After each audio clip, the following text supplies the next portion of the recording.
All right, so ready to dig in, pun intended, of course. Today's deep dive, we're going underground, literally, with mine production managers.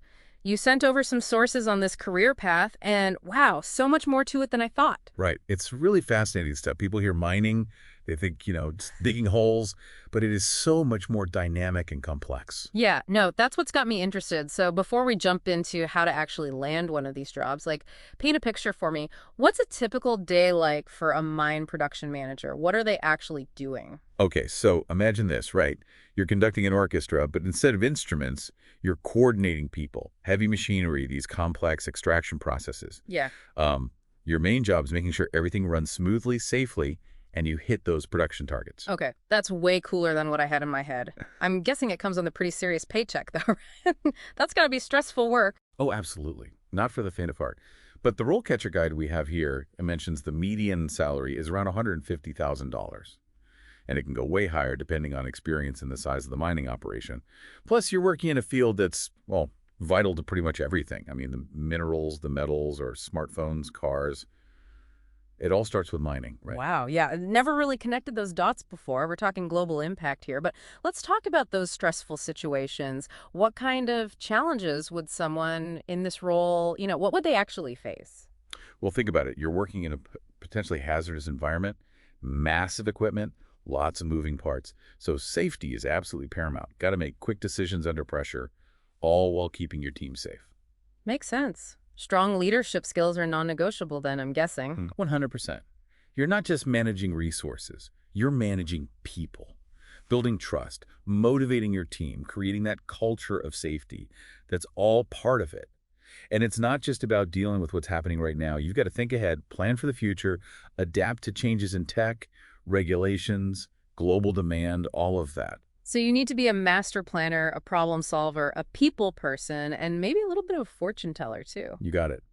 It's challenging, no doubt, but for those who are drawn to this kind of fast-paced, high-stakes environment, it can be incredibly rewarding. Okay, I'm officially intrigued. Let's say someone is listening thinking, sign me up.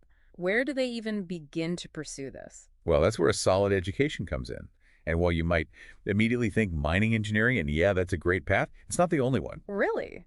That's surprising. Tell me more about that. So you're saying my business degree isn't a complete waste in the mining world? Not at all. Yeah. Look, you're managing budgets, right? You're negotiating contracts, Yep. making those big strategic decisions, those business skills, they're gold. And hey, even those coming from an environmental science background, sustainability is huge in mining these days. Yeah, that makes a lot of sense. You got to know how to, mine responsibly, not just efficiently. Exactly.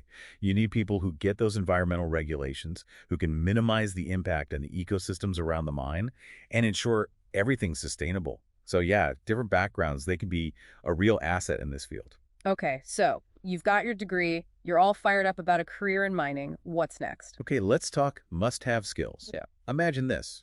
You're a mine production manager, and boom, major piece of equipment fails. What's your move? Panic.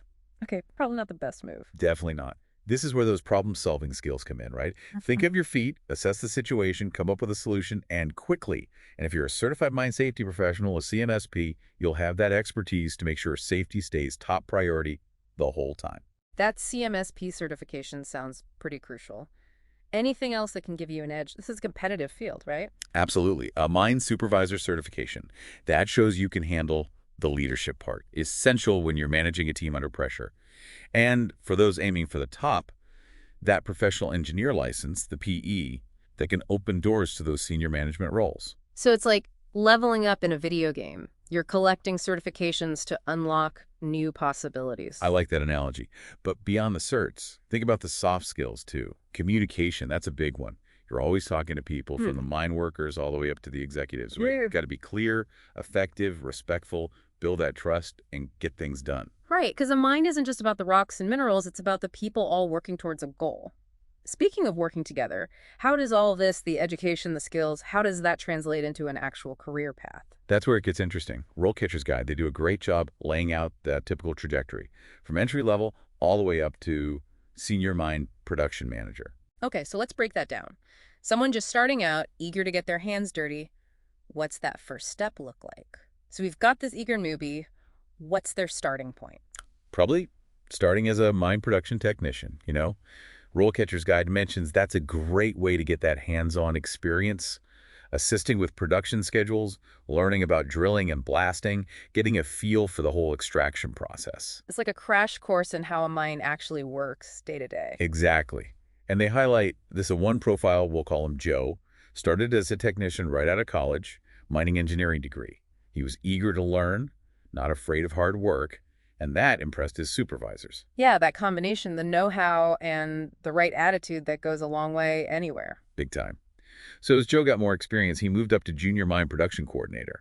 More responsibility there, coordinating those short-term production schedules, helping with drilling and blasting plans, overseeing extraction, all that. Still learning, but now you're calling some of the shots on some pretty important stuff. Right. And you're starting to develop those leadership skills too. RoleCatcher mentioned how Joe had to deal with a delay. Some equipment malfunctioned. He had to think fast, communicate with different teams, find a solution that got things back on track quickly. That kind of experience, it's really where you see the leadership potential. Trial by fire. Sounds like those problem-solving muscles get a workout. So, from coordinator, where does someone go next? Usually it's mine production supervisor, that next step up. Now you're developing medium-term production plans, overseeing drilling and blasting, managing those extraction processes. Plus, you're mentoring junior staff, just like someone was mentoring Joe a few years back. Wow, so you're responsible for the work, but now for guiding the next group of mining professionals coming up. Big responsibility. It is, and it takes different skills, right? Patience, good communication, being able to really inspire your team. RoleCatcher, actually, they had this anecdote about a senior mine production manager, we'll call her Sarah. She started her career as a teacher. Really? From the classroom to a mine, that's a jump. I know, right? But think about it, the skills do overlap. Communication, planning, mentoring, it's all connected. And Sarah found that teaching background, it was super valuable when she moved into a leadership role in mining. That's really interesting. Shows you those experiences, even if they seem totally unrelated, can be huge assets. Exactly. And Sarah's a perfect example of how far you can go in this field. From mine production supervisor, you can climb all the way up to that senior mine production manager role. Okay, so now we're at the top. What's it like being the head honcho? Well, you're overseeing all mine production, developing long-term strategies, you're evaluating new technologies, managing those complex extractions, and working closely with the execs, of course, on those production targets and budgets. So it really does bring in everything we've talked about. Leadership, problem solving, the technical stuff, the financial side, lot to handle. Which actually reminds me, that interview question, the one about managing production in a mining environment. Any tips on how to knock that one out of the park? Preparation is key. Think about real examples that show what you can do. Maybe you brought in a new safety protocol that reduced accidents, or found a way to boost efficiency without sacrificing quality. Be specific. Put numbers to your accomplishments. Don't be afraid to, toot your own horn a little. Right. It's showing them you're not just managing, you're making things happen. Exactly. And those soft skills we talked about, don't forget those. How you communicate, how you build consensus, how you motivate people, that all matters. And do your homework. Research the company, what they value. Show them you're not just looking for a job, you want to be part of the team. Now you're talking. Yeah. And one last thing, let that passion for mining come through. It might not be glamorous, but it's vital. People can feel that enthusiasm. So true. Okay, as we wrap up this deep dive on mine production managers, what's the one thing you want listeners to walk away with? That it's not just about digging rocks. It's about solving problems, leading with integrity, making a real impact in an industry that's constantly evolving. A career that's both challenging and rewarding, just like this deep dive. Yeah. Thanks for joining me. This has been fascinating. Anytime. Glad to share what I know. And to everyone listening, thanks for coming along on this journey underground. Catch you next time for another deep dive.